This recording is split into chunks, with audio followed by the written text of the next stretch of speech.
Chapter 21. It was a long walk back to his hole. Stanley looked out through the haze of the heat and dirt at the other boys, lowering and raising their shovels. Group D was the farthest away.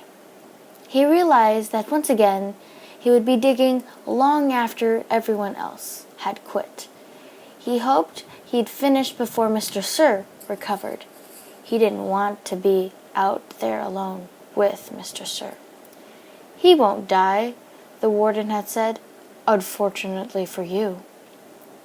Walking across the desolated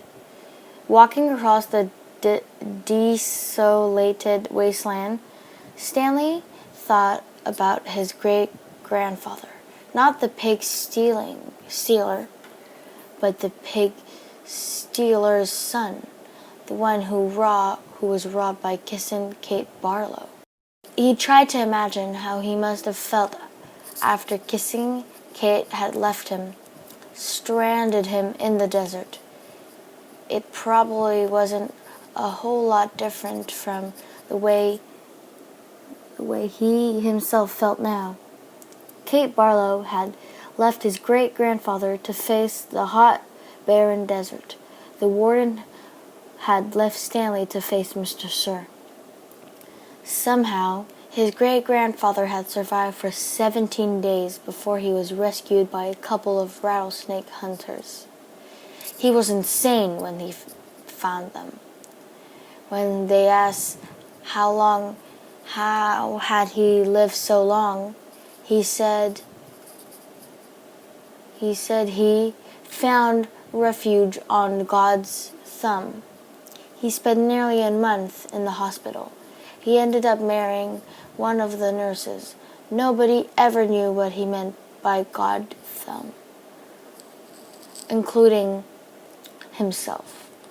Stanley heard a twitch sound. He stopped in midair with one foot in the air. A rattlesnake laid coiled beneath his foot, his tail pointed upwards, rattling. Stanley backed away his leg, then turned and ran.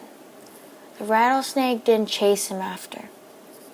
It had its tail to warn him to stay away. "Thanks for the warning," Stanley whispered as his heart pounded. The rattlesnake would be a lot more dangerous if it didn't have a rattle. "Hey, caveman," called Armpit. "You're still alive." What'd the warden say?" asked X-Ray. "What did you tell her?" asked Magnet. "I told her I stole the seeds," said Stanley. "Good going," said Magnet. "What'd she do?" asked Zigzag. Stanley shrugged one shoulder. "Nothing. She got mad at Mr. Sir for bothering her." He didn't feel like going into details. If he didn't talk about it, then maybe it didn't happen.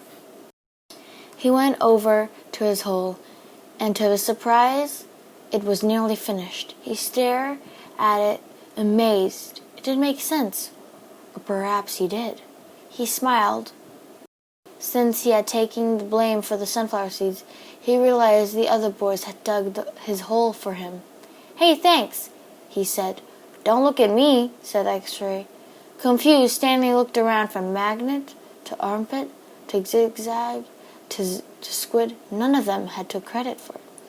Then he turned to Zero, who had been quietly digging his hole since Stanley's return. Zero's hole was smaller than the others.